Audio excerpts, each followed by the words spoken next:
Hello, welcome to Wise Women Weekdays. My name is Lucinda Wild and I'm with Lianne Campbell today, and we are talking about yin and yang and how that plays out in society. I'll mostly be asking questions because it's not an area that I know much about, but Lianne does. So I'll hand it over to Lianne. Hello.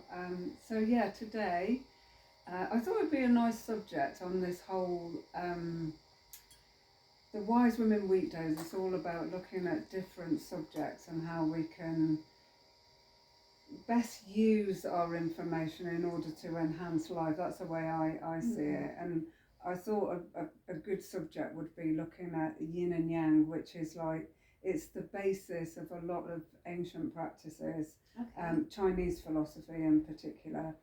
And it looks at the masculine and feminine qualities, and we all have them. So we've all got them. Every living being has masculine and feminine, and actually the more you go into it, you see it in every area of life. And when you look at the complete model, then there's lots of wisdom in how to keep life balanced. And one of the things that really is obvious in our modern day culture is we're yang imbalance. We've got a lot of imbalance in yang, too much yang. And yang is the hot, fiery action. It's fast. There's so many. There's such a long list under yang. But if you're just looking at those qualities, whereas yin is largely the cooling, nurturing, gentle, more emotional over intellect. And in our society in particular, we really revere that keep moving, 24-hour lights on, shopping malls open 24 hours a day, the achievement. So let's keep going, let's keep achieving, let's keep producing. So and the yin qualities are often poo-pooed as something that's the fluffy stuff, or the privileged stuff. That's the stuff that you do if you've had time or if you've earned it. So yeah, that's what I thought would be a good topic to have a look at, how we can balance these out in society. And It's the yin or yang energy, the fast moving energy, the masculine energy, and the other energy is the female energy. That's right, yeah. Okay. Yeah. So would you say that is it yang heavy because we live in a patriarchal society? Yeah, without a doubt. So, and again, it's not within us, so it's not particularly male female. However, the masculine feminine qualities are out of balance in all of us. Okay. So, and the masculine qualities tend to be, if you look at the structure of our you're coming up. Come on, you join in then. You know, our society, which is about achieving, doing, constant forward movement, and often the yin qualities, which are things like meditation, getting enough sleep, really nurturing ourselves, they're going with your emotions and your heart over your intellect. Then all our institutions are based like this. It's always forward progression, which actually without yin, it doesn't really have a good foundation, which we're seeing now. It's like things are crumbling. Society's really, it is falling apart. And it's been really noticeable since the lockdowns began. Yeah, and interestingly enough, that the lockdown, it was almost a real yin action. When you start to look at it in every, even in your daily rhythms, in your conversations, yin and yang is within everything. And yin lockdown was a very yin action, where just everything stopped. And there was a moment of, I know it was very, very different for a lot of people, but that underneath everything, that suddenly that stillness, the silence was heard. I mean, I experienced in the first few days that, thank God someone has actually taken the plug out of the world. Everything stopped, and I'm fortunate I live right near some woods, and I was in a place where I could continue to work. So that was my experience. But overall, that whole everything stops. That is a yin. It's a yin action. Yeah. So there was a ceasefire for for life. But yeah, I think, and then as the pace has picked up again, it's back. The noise, things being loud, fast, action oriented, which is really important, and because one can't exist without the other. You can't have yin without yang. You can't have yang without yin. If we were too yin, nothing would get done. We'd be too zen, which also can happen. So with the ancient practices, we're always looking for that balance, which is always happening. Whenever you have a thought, your body goes out of balance, and then you're looking to balance again. So we're never in that still space of complete balance. That's life. However, when we're really focusing too much on one, then we're heading for trouble, basically. Yeah, because without balance, everything's out of sync. Yeah. Is that right? Yeah, definitely. So, and everything suffers, and I think that's the important thing as well. It's in our culture, it's often what's over what, and if you're dominating, if Yang's dominating, Yang is suffering as well. Yes. Because there's nothing there to hold it, and if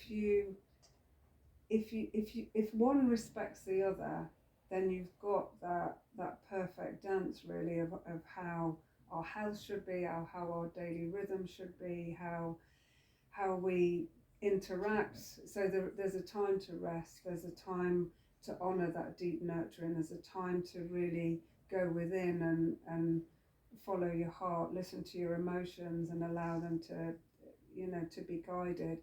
It's it does play out in society in the role that women as leaders, which in a lot of cultures it's women should lead, men should serve, and in a way that serving is a real it's a real strength.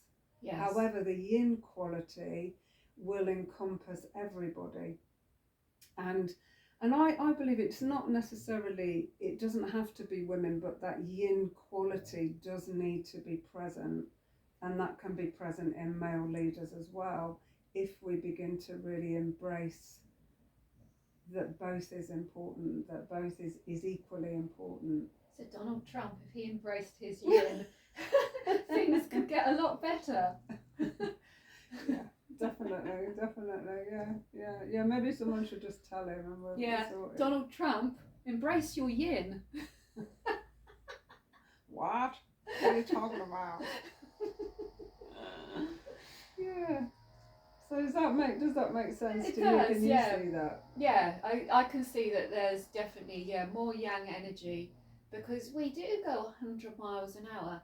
I mean, from the minute I wake up some days, I'm just flat out, one thing after another. Yeah. And I feel like I don't have any time just to stop and be. But you've got a practice there as well, haven't you? Your yoga practice. Oh yeah, my yoga practice. Yeah, because I remember from our last conversation you saying, when I get on the mat, when I allow myself to do that, the day goes better. Yes. What did you say? You said I never feel worse for it. I never feel worse for doing yoga. Yeah. Practicing yoga, not doing yoga. Because we don't do it. We practice it. Yeah, we've learned already from this conversation. Yeah. That was what Karen said, wasn't it? Yeah. So that is important as well to know. You don't need. It's not half and half. It's not 50-50. Just having that 20-minute setup of your day that's quiet and still and checking in on yourself, and you're honouring that yin to go forward. So meditation or yoga practice is like the foundation that can then go and support the yang actions. Yeah, and it can be, because again you can have quite yang yoga as well, Ashtanga, and it depends on the type, but definitely having a practice where you're still and you're present and you're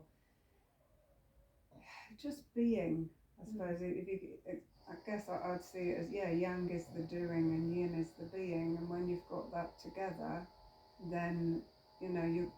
For one thing, I think you find that you don't go running up a road and realising you're running after things that you don't really want, or you're not really following your own heart. You're following what you've been told. The programming that comes through the television. So people chase the things that they think they should have, rather than nurture the things they need. Yeah. Is that right?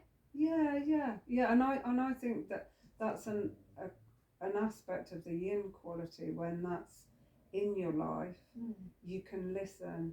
You can get you get to know yourself. You get to know yourself beyond the outer layer of life and what you're told and your conditionings. So that there's a real beauty in just simply asking yourself, where was the yin today? Where was that foundation? And also seeing yin as a strong force, because it can often be seen as strong and weak. Whereas in actual fact, when you are still and quiet, you're at your strongest, because that's when you can really stay rooted in yourself and you're not getting blown by the wind and lost. And I think again the imbalance of yang is that we're being driven by fear, rather than that, okay, I'm awake, I'm alive, I know where I'm going, I'm ready to share my gifts and be out in the world. We're coming from a place of do get where's it, get more status, get more money, keep producing for the sake of producing, and that's definitely yang out of balance.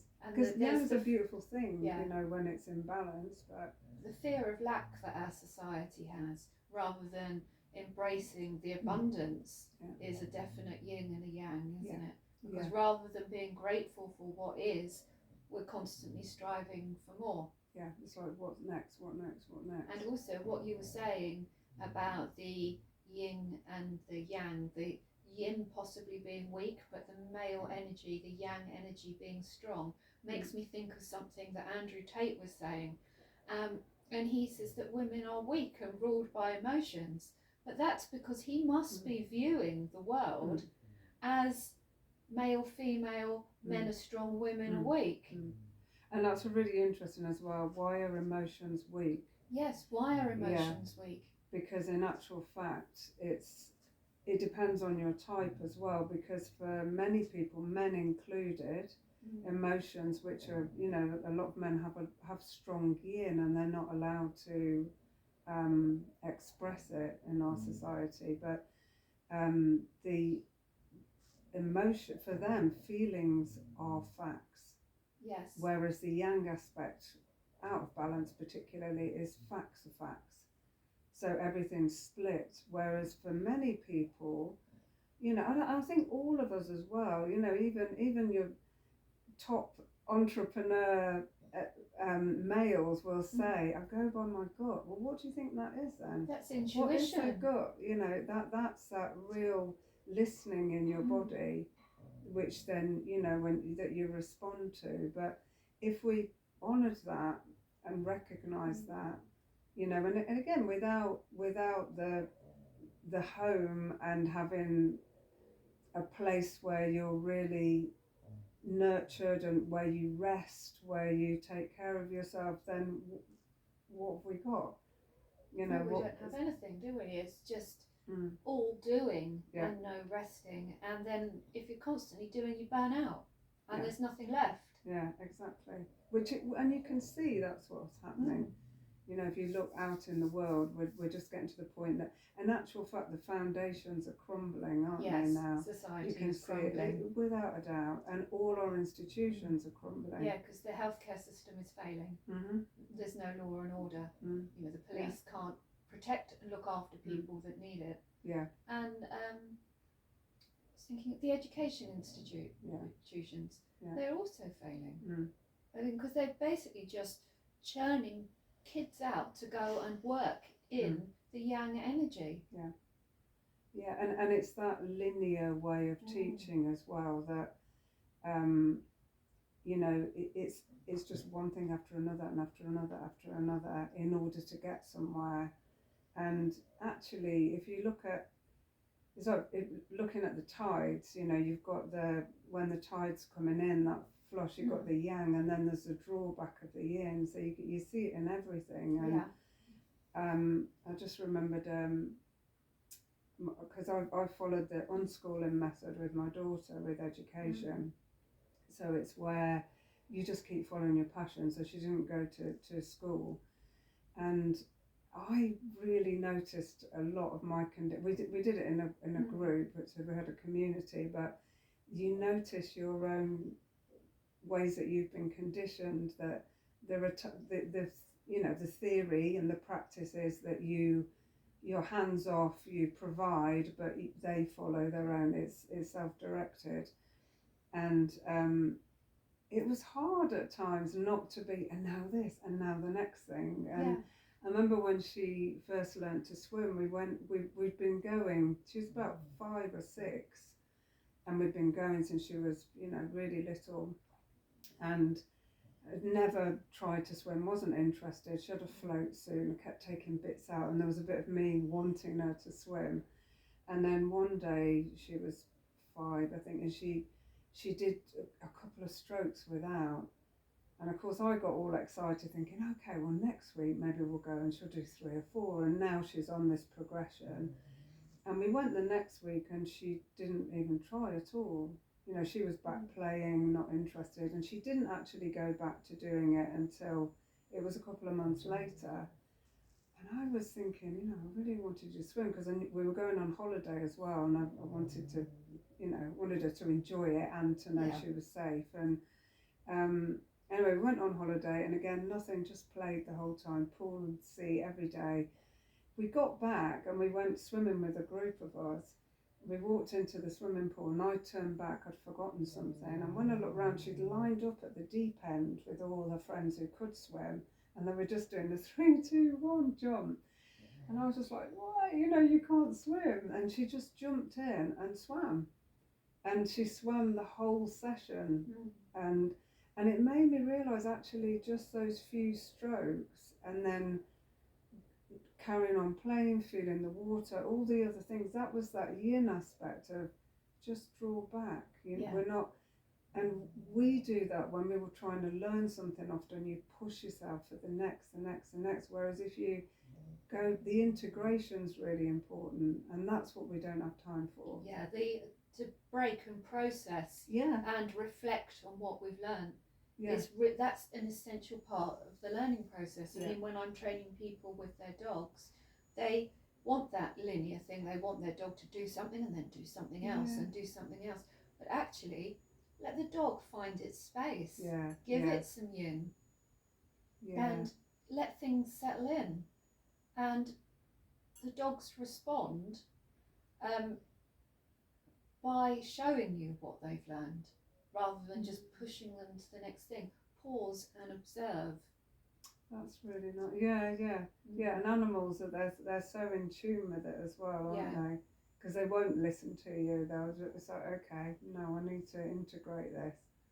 And it's if we brought in those qualities more and honoured them, because yin again is often seen as lazy or slovenly, or or you've got to earn something before you get that. It's a reward rather than an essential part of everything you do. So it's good to let a lesson shake down, settle in before progressing. Definitely. Taking some of the pressure off.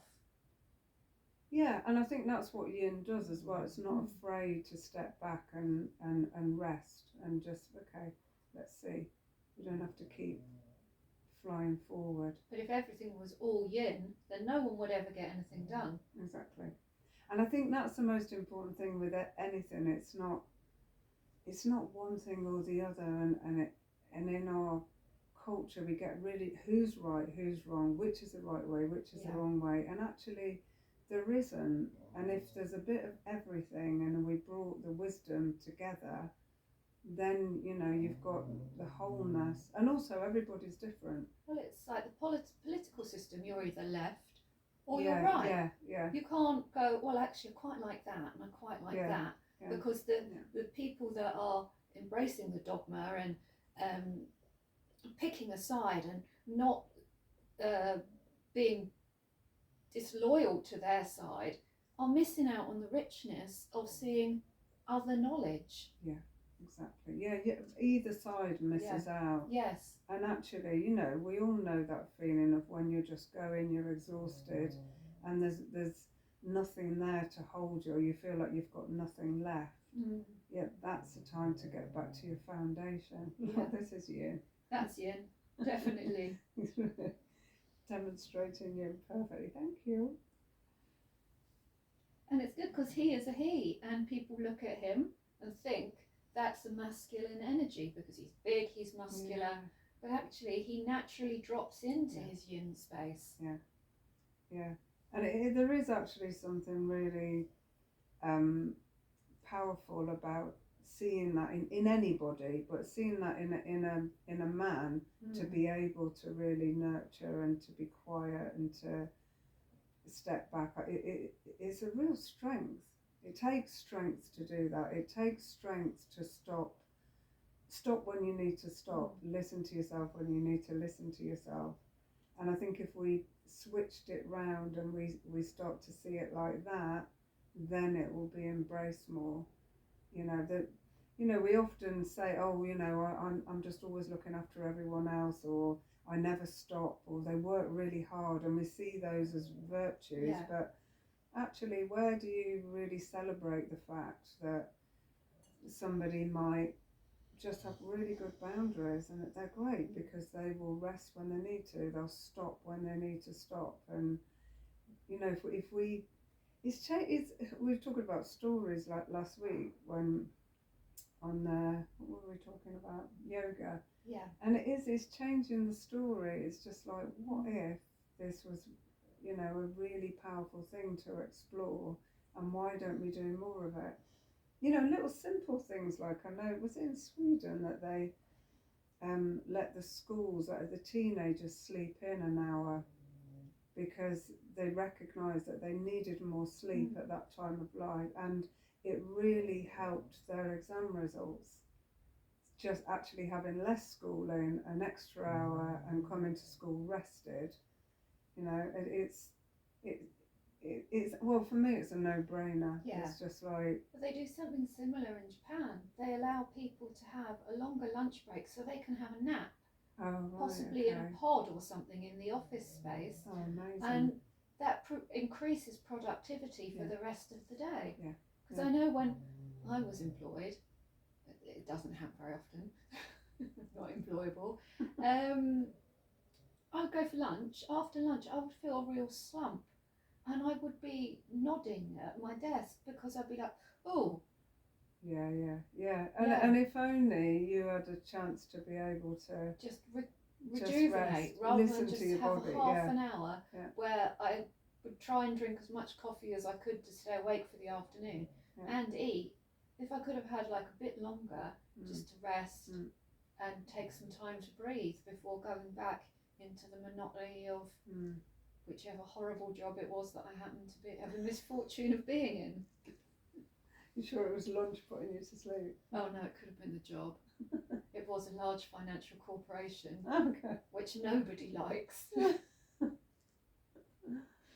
But I think as well with so another positive aspect of lockdown, when people had to work from home, and then employers were realising that they could trust people. And there's an element of when the yin-yang come into balance, there's an element of trust there that, you of course you'll do in your own time, you will do the job. Whereas the out of balance yang is, no, I can't trust you. You've got to work these hours, you can't rest because you've got to, I'm paying you. That's out of balance yang again. It's not a real warrior strength. And warrior, having that warrior energy to go forward is fantastic when it's in balance. and it's still compassionate. It's strong, it's bounded, it's compassionate, and that's something that, you know, we all suffer from when yang is just spinning out of balance. Yeah, because it doesn't become, it's not the warrior, like you say, it's almost like martyrdom or slavedom. Yeah, exactly. Yeah. Or too much the master. Yeah. You know, it's just like, I've got to rule you to make you do this, and yeah, that comes out of weakness. Yeah. You know, and it's underpinned by fear and lack. Yeah. I mean, if you think about any sort of, when you're going to really come over somebody and force somebody, that's a weakness.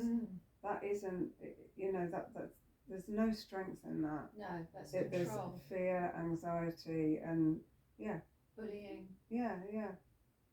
But if you're really rooted in yourself, why would you want to do that? Yeah. You wouldn't need to, because you would have your foundation, which you would be strong from. Yeah.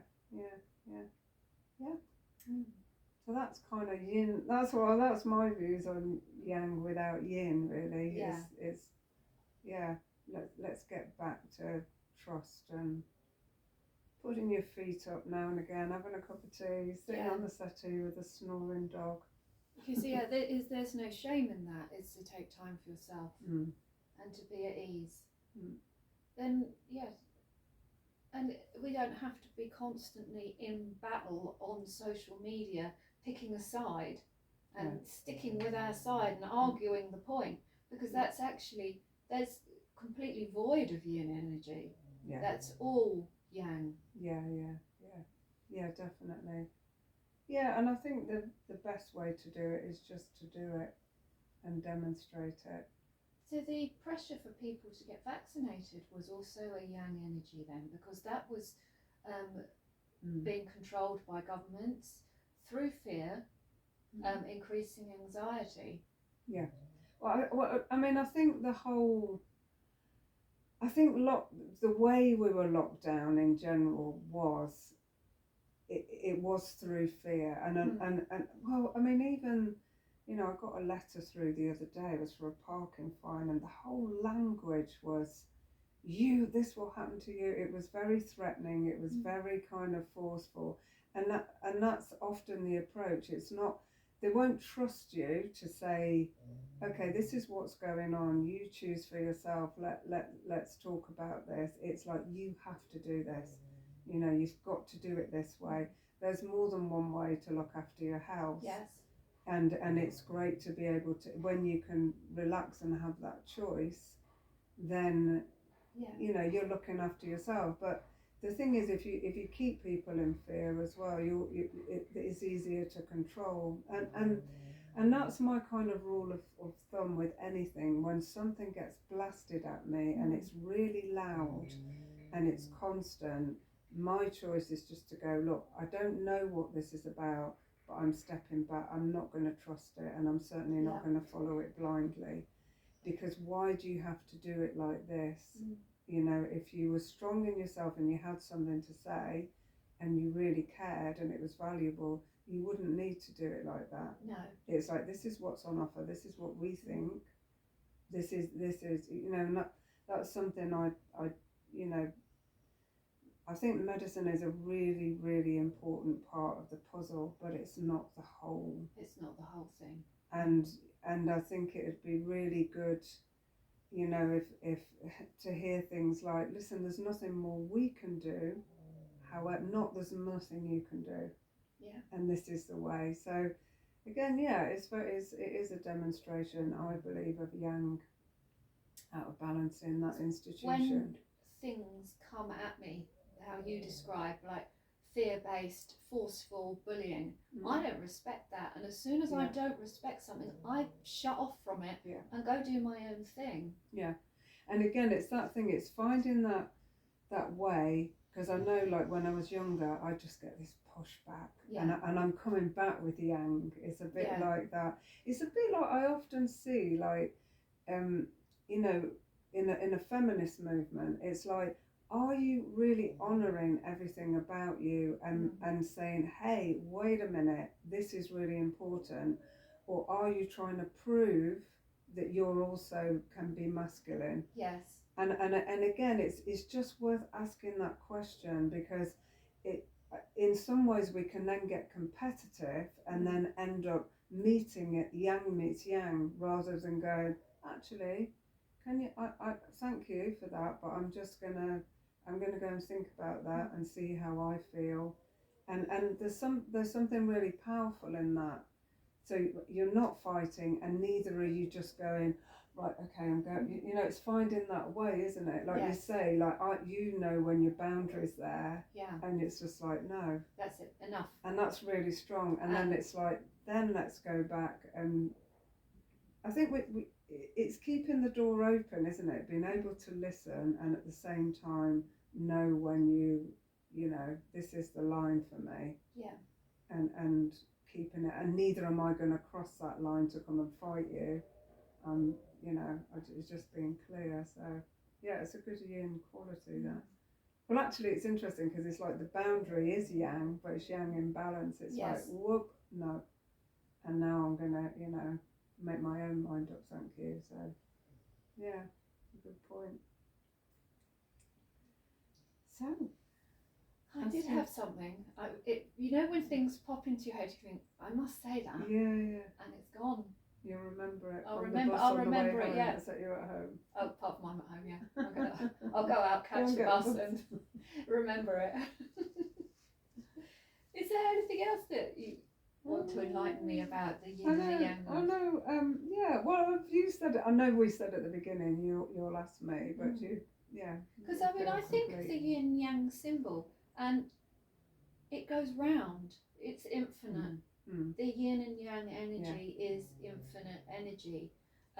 So to have it where we're mostly in the yang, that takes away I can't say the word, the circle of it. Yeah, it's that cyclical nature. It breaks it. That's it. Cyclical is what I was trying to get to. Yeah, that's broken. Yeah. So that there's no flow. Things are stuck energetically. Yeah, and that is a really good observation, actually, because again, with a lot of the models of health, with the ancient models of health, it's having the complete cycle. So it's having that balance of yin and yang in the body, and there are different organs that are yin and yang and play their part. And when we're just focusing on one, then we're not getting fed, because everything feeds everything else on this cycle. And we don't necessarily have to go in order. There's also crossovers and feeds in different ways. There's a control cycle as well. But that when we stay in one, we just starve. We're cutting ourselves off. So you're losing sources of nurture and nourishment from other places. Yeah. It's just going like from spring to summer, spring to summer, spring to summer. We're just seeing, like, if you think of spring, it's very, everything bursts through. It's the wood element that's really directional, forceful. It's very yang. And then summer, the energy's spinning outwards, and then we're going in. And if you look at nature, that's the time then to gather your compost. So you shed, you get ready, and then you go into that deep dream time where it looks like in the winter not much is happening, but in actual fact there's so much happening underneath. It's that processing time. It's a time where you dream. It's the time where you manifest with your dreams, get really clear, and then come the springtime, when you do go in, when you act, you're going in the right direction, because you're really clear. You've got that base, you've got the clarity, you're aligned with your values, what's important to you, and what makes your heart sing, you know, because often that's what we miss as well, you know. I mean, I certainly spent a big portion of my adulthood going, I don't know what I like. I really, you know, just getting back to who am I? I don't know what nourishes me. And if we have that, we know, and then when you go forward, you've got that real power. And that wood energy is incredible. And when it's directed in a way that feeds you, that's, you know, and feeds the world, because I think when you're in a good place, that's what you ripple out. Yeah. You can't give what you don't have, really. But most people they're not in a good place. They aren't in good health. mentally, physically, or emotionally, because they are chained to a mortgage, having to work those awful hours and manage a family, and the children's within that children's needs are not being met, so this imbalance is going through generationally now. And again, you can, if you're in a job where you're just paying the mortgage, you're feeding 5 kids and you're really struggling, who wants to stop and think about their breathing and it's interesting because I went down a bit of a rabbit hole a month back when I listened to quite a few podcasts on cults and Cults. CULTS. I have to say that because I'm northern, so everybody goes, you what? Cults. And there were certain things that all of them shared, which was keeping everybody really tired, fear, knowing, being told that you're not good enough and you've got to try harder, and you're failing, and things that you're failing and it's your fault. And I thought, oh God, it's like modern day culture. Yes. So the modern day cult. Of the 9 to 5 slavery. Yeah. And I would say, if you're in that position, even beginning to take, first of all, changing your story, which helps a lot, of going, okay, I'm in this, and finding ways that you feel more empowered, okay, right now, but I'm choosing to do this job because I do want to stay in this house, and I want to have a roof over my head. I enjoy seeing my children have things. So just finding the reasons why. So because when you're constantly telling yourself, I've got to, I'm trapped and this, you're not going to be able to see any opportunity. You'll close down. But then even finding 10 minutes of just time to breathe, getting that space, because interestingly enough, the people who broke out of the cults were often people that were born into them. But somehow there was something in them that was just like, this isn't right, and starting to question, and then starting to look outside. And that is a yin quality. Is that like, hang on, let's withdraw. What am I, this thing that I'm feeling, like the thing that I heard a lot is people saying, I kept saying to myself, why is this right that I'm so anxious all the time, that I feel so wrong, I feel so bad? And that enabled them to take the question, the curiosity, enabled them to take action out. So I suppose we're going off. Well, we're not going off a bit. We're talking about it's really focused actually, because what I'm thinking about now is the Laura Dodsworth book, A State of Fear, and it's been 18 months, a year since I read it, so I don't remember it word for word anymore. But basically she was saying that the governments keep us unhealthy, uneducated, unhappy, fearful, because we are easier to control and manage. Yeah, of course, yeah. And it's crazy because nobody's happy. It's like who's free, the prisoner or the prison officer? One's got to stand there and guard everything. And I think that's what it just perpetuates constantly, this unrest and disconnection. So it is, and they're good signs. By looking after our health, mental, physical and emotional, and making sure the whole cycle of health is flowing, then we are essentially rebelling against the governments by caring for ourselves, because we're not in their power. I really love that actually, because I think that the times when you feel powerless, and yet the moment you take control of you and you take back that power, and that really is a decision, then things begin to grow. Because not everybody is an activist, as in out there doing something. The way we're made up, of the gifts that we've come to share, we're all very different. And often people think, oh well, I should be doing this, and if I did care, then I would be, I've got to do it this way. Yet at the moment you go, wait a minute, who am I? When am I best at my most joyful, generous, compassionate self? And start there. then you really are contributing to a change. Yeah. Even just holding the vision of, you know what, I know it looks like we're going to hell in a handbasket, but I'm going to trust in human nature, and I'm going to look for all the acts of kindness I see every day, for you know, or reading positive news rather than what we're fed. Not watching the news. Not watching the news, yeah. I don't have those toxins pumped into my home. I'm, you know, soap operas, things like that, the mainstream news, especially the BBC. And I just because it's so corrosive and toxic. It's impossible to feel good and immerse yourself in that. But people believe that that's the only way to find out what's going on in the world, is to reach out to these toxic media sources.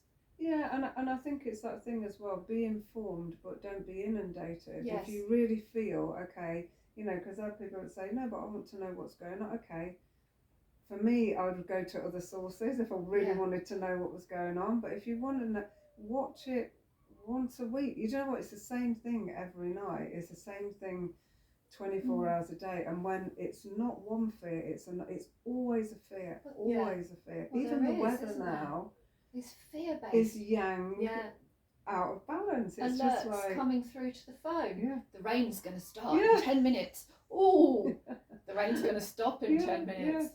But the green agenda is fear-based as well. Because the planet will die if you don't recycle your plastic bottles and you drive your car and turn your heating on. Yeah, and it is that thing. Where are you fighting, pushing, even, you know, because you can be thinking that you're following your heart, but in actual fact you've got fear snapping at your heels. You know, and or the road to hell is paved with good intentions, isn't it? So it's just like, no, this is important for everybody and we should be doing this, but in actual fact it's too forceful. It's too, you know, we've got the one thing, and this is what I loved about this idea of Wise Women Weekly as well. It's like, we need to have discussion. We need to be able to talk. I also want to sit with people with a completely different view and be able to go, oh, that's interesting. Why is it?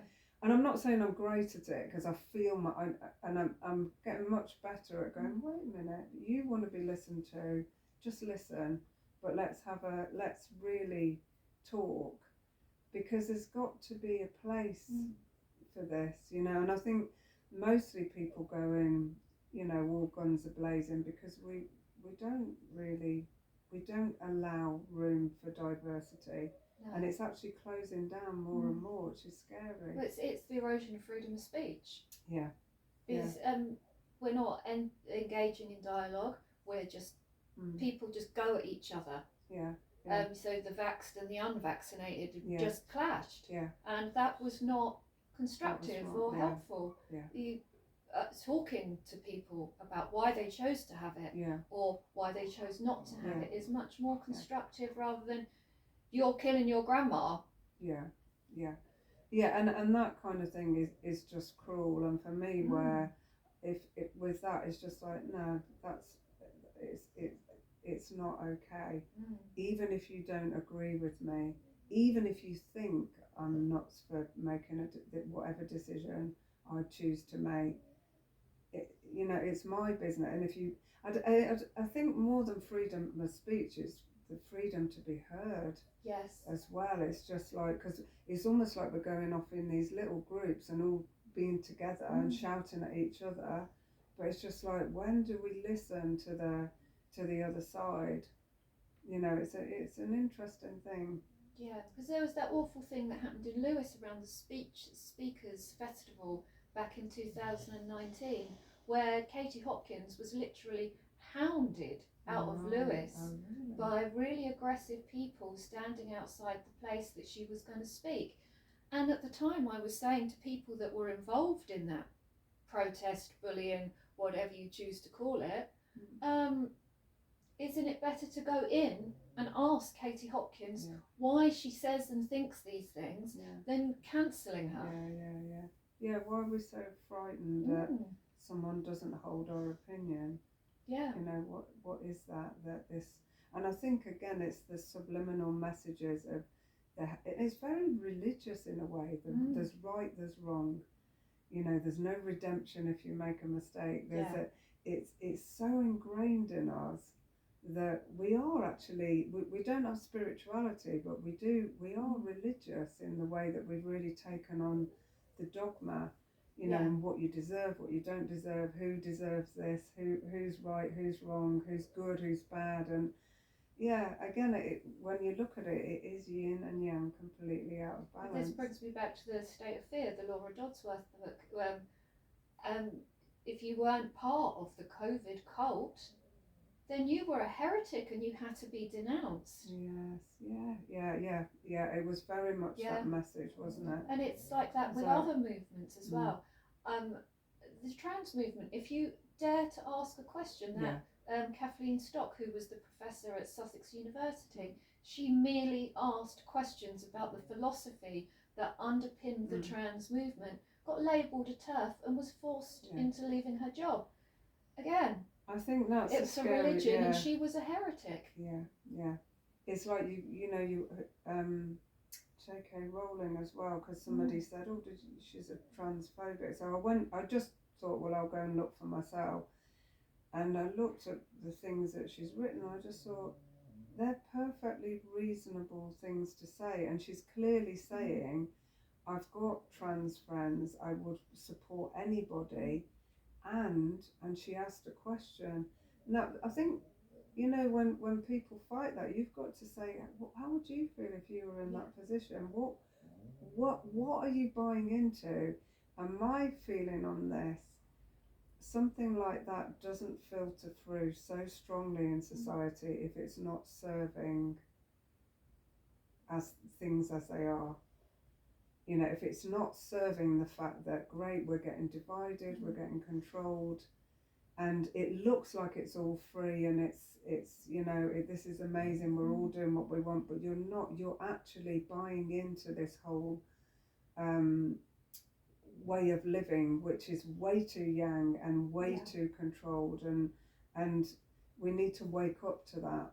Does that make sense? Yes. It's almost like, why is this? Because it seems so strange that something so out there has managed to filter through, but when you take away the subject and you look at the principles, it's fear, it's control, it's division. Yes. And whenever you see that, I would say be very wary. And there's division. Another message, there's something else going on, and that's for me, the way the news is told everything. If it's fear, control, division, no. Division is what shrouds all the debates. Is we're going to put this topic out there for you to become divided on. Because people have this need to belong to a tribe. Like, I mean, I've got a badge that I used to wear with pride that says lefty gobshite. And I stood by that, lefty gobshite, until we went into lockdown the first time, and then my whole political belief system completely unravelled, and I stopped being on the lefty side. Okay. I've even dated a Tory since then. That's what I mean, never say never. Right? Never say never. Like, And there was a lot of richness and beauty within that, because he was open to my way of thinking, and I was open to his way of thinking, because we'd both put things down. Yeah. That's funny. You embraced your yin well. I embraced my yin and put my lefty gobshite away. I've really enjoyed this conversation. I've enjoyed this. Yeah. Felt really nice. So thank you for joining us. I hope you've enjoyed this little conversation. Cosmo certainly has. Yeah. Or it's put him to sleep.